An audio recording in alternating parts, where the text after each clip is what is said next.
আসসালামু আলাইকুম। আমাদেরকে বুঝতে হবে যে চলে আমরা মার্কেটে আগে চার্টটা ওপেন করি।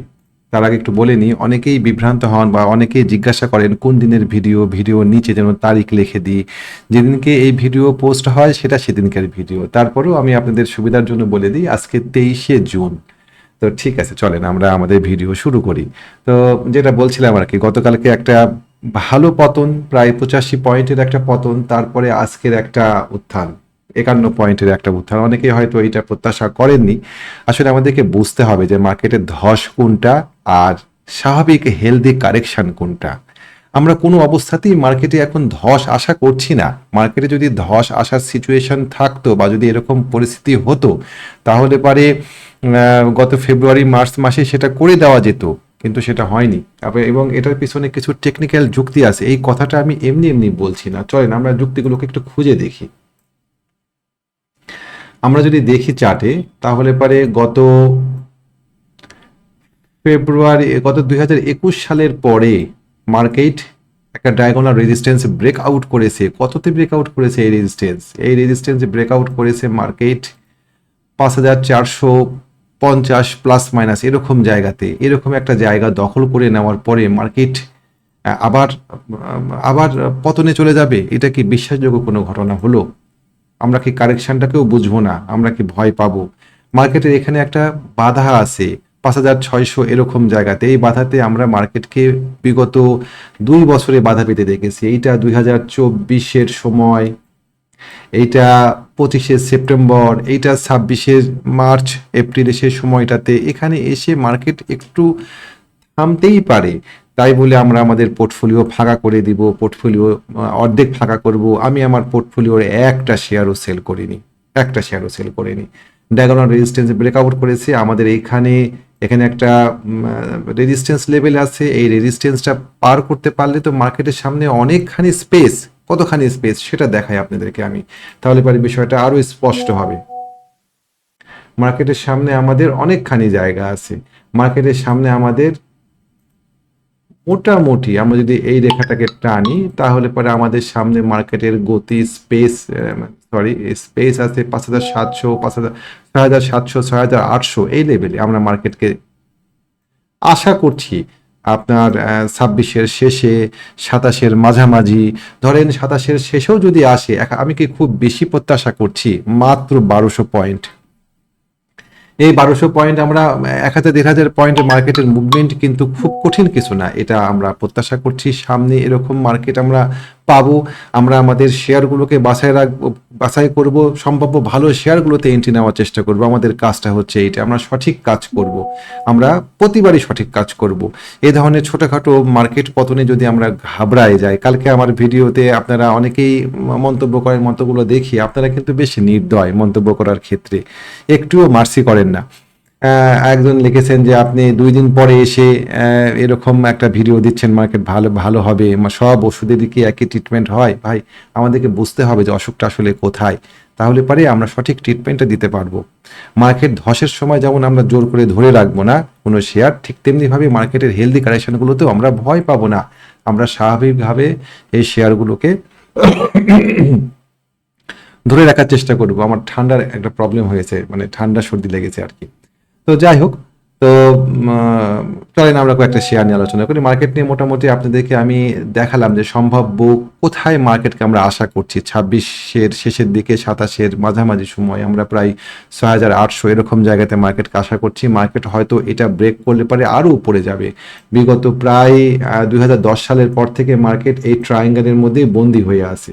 সেই সেই আপনার আলাদিনের সেই দৈত্যের মতো। দেখেন, এটা হচ্ছে 2010 সাল থেকে বর্তমান সময় পর্যন্ত আমাদের এই মার্কেট এই ট্রায়াঙ্গেল থেকে বের হতে পারেনি। এখানে আসছে 2021 সালে একবার উপরে ট্রায়াঙ্গেলটা টাচ করেছিল। আশা করছি এবার এই ট্রায়াঙ্গেল টাচ করবে আবার। যদি এই ট্রায়াঙ্গেল ভেদ করতে পারে 6800 এই লেভেলটা, তাহলে পরে মার্কেটের উপরে দিকে আরো অনেকখানি অফুরন্ত জায়গা তৈরি হয়। আল্লাহ যেন আমাদের উপরে রহম করে এবং আমাদের যেন সামনের দিকে আগানোর এই রাস্তাটা খুলে দেন আল্লাহ। তো ঠিক আছে, তো মার্কেট নিয়ে আমরা ঘাবড়াবো না। মার্কেট এই জায়গাতে, হ্যাঁ, আমরা এখন সংক্ষেপে একটু ডেইলি চার্টে মার্কেটটাকে একটু দেখার চেষ্টা করি যে কিরকম কি হতে পারে এখন। মার্কেট নিয়ে আমরা এখন খুব বেশি ওরিড হব না। মার্কেট যে আগামীকাল থেকে আবার কিছু কারেকশানে আসবে না তা না, আমাদের এখানে আবার ওই যে 5,600 ওই রেজিস্ট্যান্সটার মুখে আবার পড়েছি আমরা, যেটা দেখাচ্ছিলাম নিচে, কোথায় গেল ওইটা, এইটা।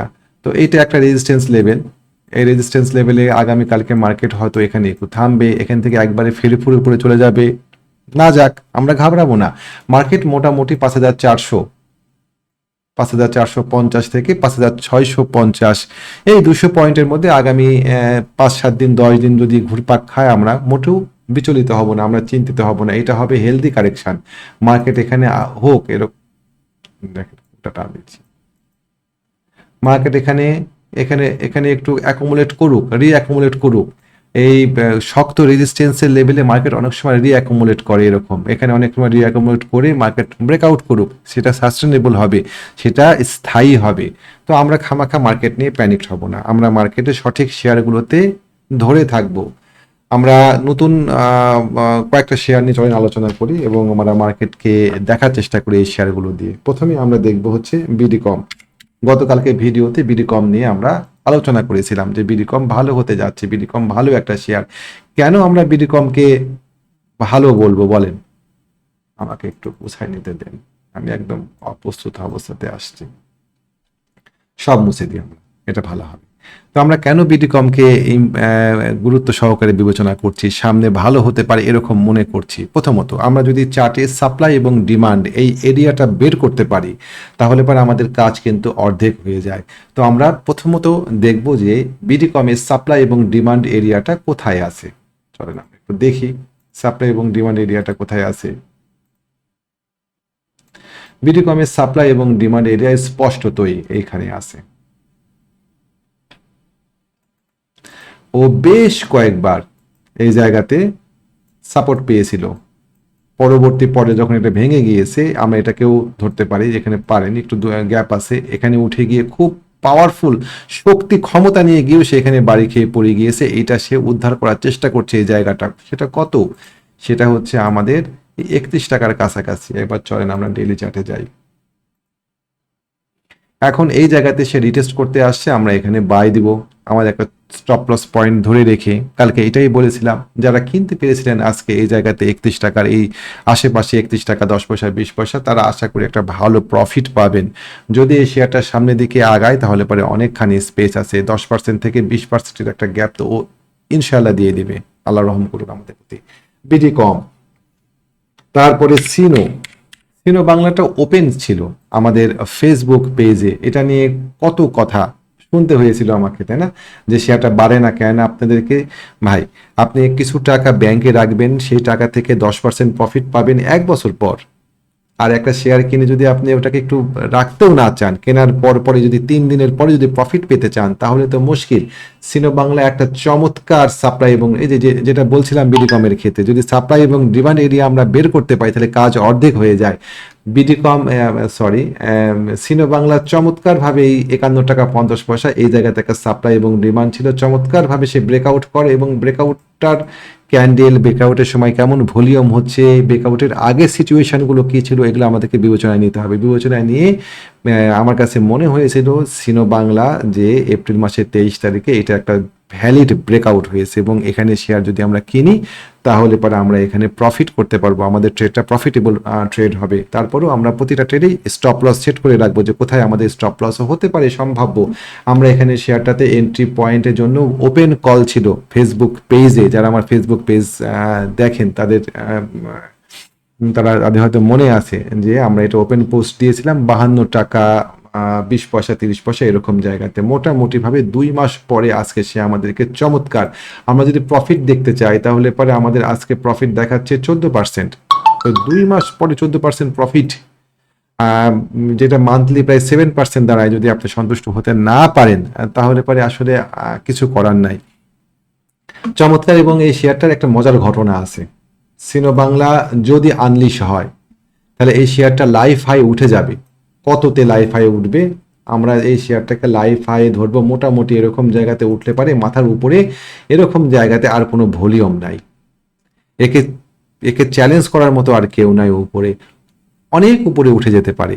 সিনো বাংলা, সিনো বাংলার সামনে এই 65-64 লেভেলটা এখন একটা ইম্পর্টেন্ট লেভেল। এটা যদি সিনো বাংলা দখলে নিতে পারে তাহলে পরে সিনো বাংলা আমরা দেখতে পাই যে কিছু কিছু শেয়ার অনেক উপরে উঠে যায়, মাফ করবেন, কিন্তু অনেক উপরে উঠে যায়। ডোমিনেজ, তারপরে আপনার আমরা দেখেছি নামটা ভুলে গেলাম, ফাইন ফুড, এই ধরনের শেয়ারগুলো আমরা দেখতে পাই উঠেই যাচ্ছে।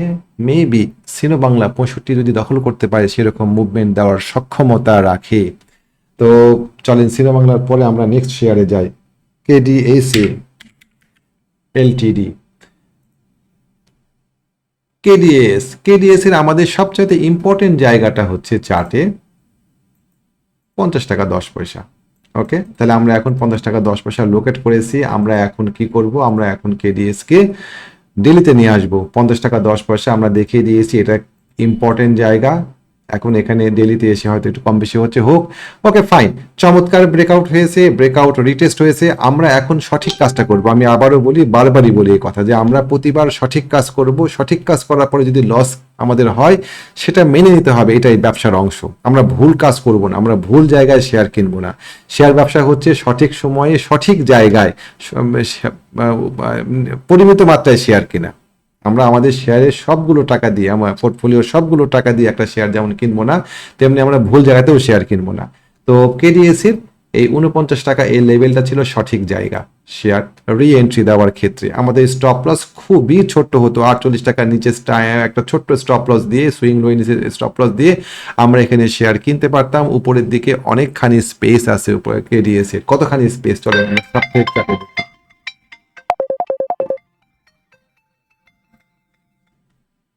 আচ্ছা, কতখানি স্পেস আছে কেডিএস এ স্পেস আছে প্রাথমিকভাবে মোটামুটি ভাবে আমাদের এই 60 টাকা 61 টাকা, পরবর্তীতে ফ্লোর প্রাইস আমরা ধরতে পারি।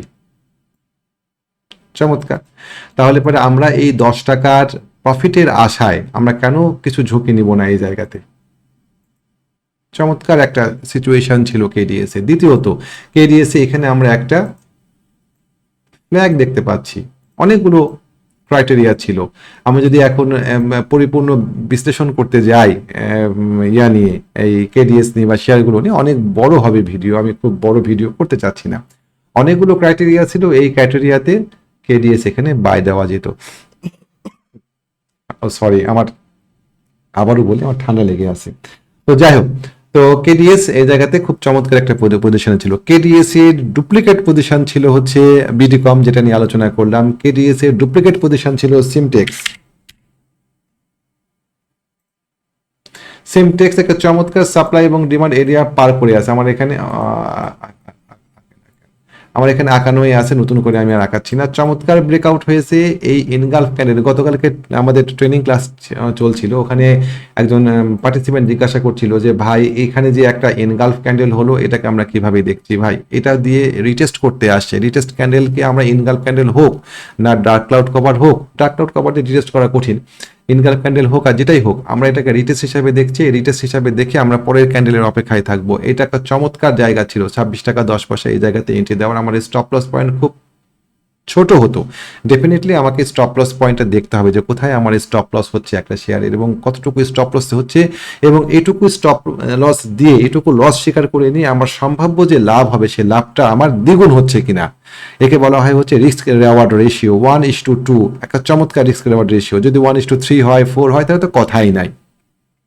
তাহলে চলেন আমরা দেখি যে এটাকে যদি আমরা এখানে কিনি তাহলে আমরা কোথায় সম্ভাব্য প্রফিট নিতে পারি। আমাদের প্রফিট জোন অনেক উপরে, মোটামুটি ভাবে ধরেন 32 টাকা 33 টাকা এরকম জায়গাতে। আমরা যদি এখানে 24 টাকা 25 টাকা যদি স্টপ লস সেট করে যদি সেটাতে এন্ট্রি দিতাম 26 টাকা 25 পয়সা, তাও আমাদের এখানে 1:3-4 এর মতো রিস্ক রেওয়ার্ড রেশিও চলে আসে, আমরা এখানে এন্ট্রি নিতে পারতাম। তারপরে চলেন আমরা নেক্সট শেয়ারে যাই।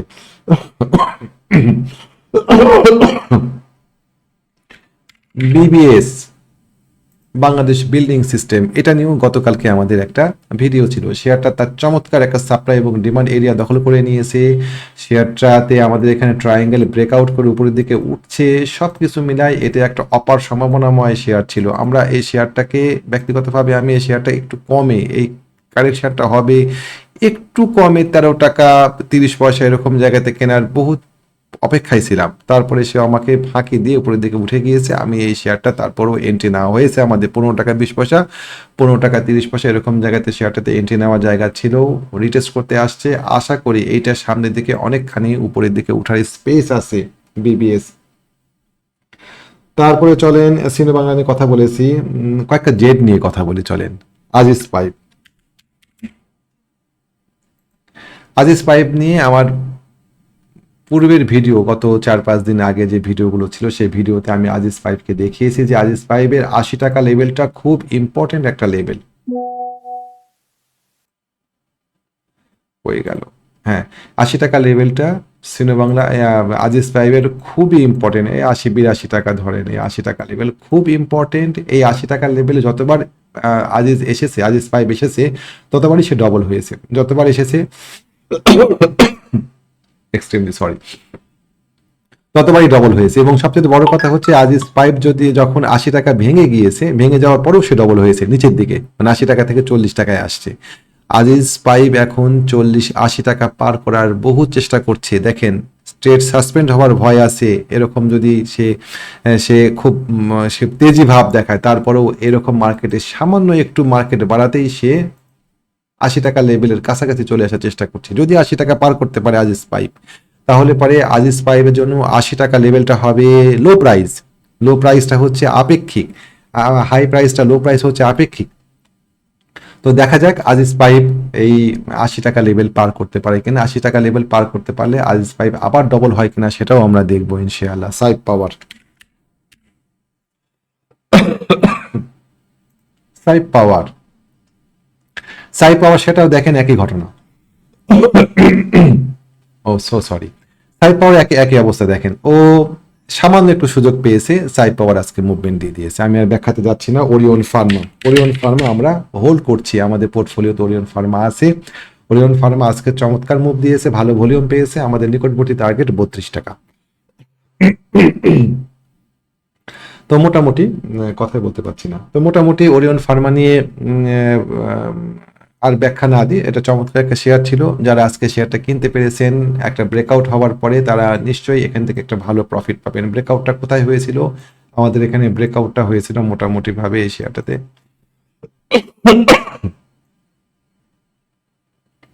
আমাদের ব্রেকআউট পয়েন্টটা ছিল এই শেয়ারটাতে, ওরিয়ন ফার্মাতে। এই জায়গাতে আমরা শেয়ারটা নিয়েছিলাম 28 টাকা 20 পয়সাতে। মার্কেটের এই ব্যাপক পতনে আমরাও কিছুটা পড়ে গিয়েছিল, শেয়ারটা রিকভারি করেছে, ইনশাআল্লাহ উপরের দিকে যাবে এই শেয়ারটা। ঠিক আছে,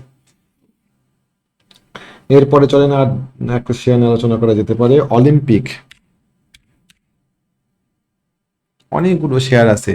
অলিম্পিক শেয়ারটাও একটা সম্ভাবনাময় শেয়ার হতে যাচ্ছে সামনে। অলিম্পিক, তারপরে কাশেম, এই শেয়ারগুলো নিয়ে কথা বলা যেত। ন্যাশনাল ফিড মিল কথা বলা যেত। যাই হোক, আমি কথা বলতে গেলে পরে গলাতে সমস্যা হচ্ছে, আমি কথা শেষ করে দিই। আমাদের মোটামুটি আজকে অনেকগুলো শেয়ার নিয়ে আলোচনা করলাম। আপনারা শুধুমাত্র সঠিক কাজটা করবেন, সঠিক জায়গাতে সঠিক শেয়ারটা কিনবেন।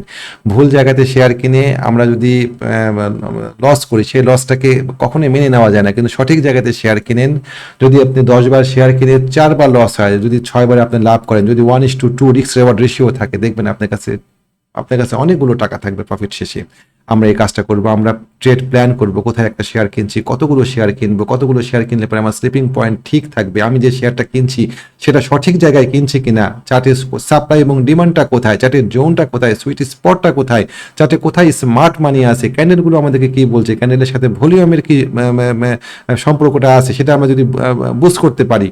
দেখেন, ক্যান্ডেল আমাদেরকে একটা অর্ধেক তথ্য দেয় একটা দিনের, বাকি অর্ধেক তথ্য দেয় ভলিউম। ক্যান্ডেল তৈরি করতে পারা যায়, একটা বড় গ্রুপ একটা ক্যান্ডেল তৈরি করতে পারে, কিন্তু ধারাবাহিক ভলিউম তৈরি করা সম্ভব না। ভলিউম তৈরি করতে গেলে এবারে টাকা লাগে। মুভিং অ্যাভারেজগুলো আমাদেরকে কি বলছে? মুভিং অ্যাভারেজগুলো কি? অসংখ্য দিনের, ধরেন আমি যদি 20 দিনের মুভিং অ্যাভারেজ দেখি, তাহলে 20 দিনের ক্যান্ডেলের একটা গড় প্রাইস। এই মুভিং অ্যাভারেজগুলোতে আমরা অনেক তথ্য পেতে পারি চার্ট থেকে। কি বলছে মুভিং অ্যাভারেজগুলো? Itself lagging indicator. আমরা এটাকে লিডিং ইন্ডিকেটর হিসেবে ব্যবহার করা শিখবো। কোথায় আমরা এন্ট্রি দিব, কোথায় এক্সিট দিব, এটা মুভিং অ্যাভারেজে চমৎকার বোঝা যায়। তো এই সমস্ত বিষয়গুলো আমরা বুঝে শুনে সঠিক জায়গায় শেয়ার কিনবো, আমরা সঠিক কাজটা করব। এবং এর ফলে দেখবেন যে আপনি হয়তো প্রতিটা ট্রেডে লাভ করতে পারবেন না, কিন্তু যে কটা ট্রেডে লাভ করবেন, বেশিরভাগ ট্রেডে আপনি লাভ করবেন, 10টার মধ্যে 6টা 7টা ট্রেডে লাভ করবেন, 3টা ট্রেডে আপনার লস হবে। যে 6টা ট্রেডে আপনি লাভ করবেন, সে লাভ দিয়ে আপনার লস কভার করে আপনার কাছে প্রফিট থাকবে ইনশাআল্লাহ। তো এই বিষয়গুলো আছে। আপনারা জানেন যে আমাদের একটা হোয়াটসঅ্যাপ গ্রুপ আছে, সেই গ্রুপে আমরা একদম মার্কেট চলাকালীন সময় লাইভ টেলিকাস্ট করি, আমরা লাইভ পরামর্শ দিই, আমরা সাহস দিই, আমরা বিভিন্ন শেয়ার নিয়ে কথা বলি। আমরা জাস্ট একটু আপনাদেরকে দেখাই।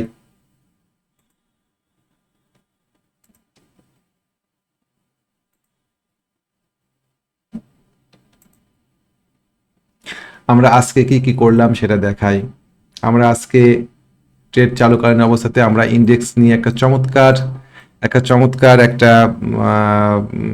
কি করলাম এখানে অ্যানালাইসিস দিয়েছিলাম যে মার্কেটকে আমরা কেন ভয় পাবো না, মার্কেটকে আমাদের সামনে কোথায় আমাদের প্রজেকশন আছে, মার্কেট কোথায় যেতে পারে সামনে, এই বিষয়টা নিয়ে আমরা মার্কেটে একটা ছোট্ট ব্রিফ দিলাম মার্কেটে। তারপরে আমরা এখানে মার্কেট নিয়ে আমরা কি করতে পারি, মার্কেট কি আমরা ভয় পাবো না, মার্কেটে আমরা মানে মার্কেটে আমাদের কি সিদ্ধান্ত নেওয়া উচিত, এই বিষয়টা আমরা গ্রুপকে সংক্ষেপে জানানোর পরে আমরা আমাদের দিন শুরু করি। কেমন, যে আমি একটা শেয়ারও বিক্রি করিনি, আমি আমার পোর্টফোলিওর একটা শেয়ারও বিক্রি করিনি। ওকে, তো ঠিক আছে, মোটামুটি আজকে এই পর্যন্তই থাকলো। যারা আমাদের সেই গ্রুপে যুক্ত হতে চান তারা যোগাযোগ করতে পারেন। আমাদের একটা টেকনিক্যাল ট্রেনিং কোর্স শুরু হবে আগামী মাসে। যারা সেই কোর্সে অংশগ্রহণ করতে চান তারাও আমাদের সাথে যোগাযোগ করতে পারেন। আমাদের সাথে যোগাযোগ করার জন্য আমাদের হোয়াটসঅ্যাপ নাম্বারটা আপনার সাথে আমি শেয়ার করি, 01921931195। এটা আমাদের হোয়াটসঅ্যাপ নাম্বার। আমাদের হোয়াটসঅ্যাপ গ্রুপে যুক্ত হতে চাইলে পারে, বা যদি ট্রেনিংয়ে পার্টিসিপেট করতে চান, ট্রেনিংয়ে অংশগ্রহণ করতে চান, তাহলে এই নাম্বারে আপনি আমাদের সাথে যোগাযোগ করতে পারেন। ভালো থাকবেন। আগামী দিন নতুন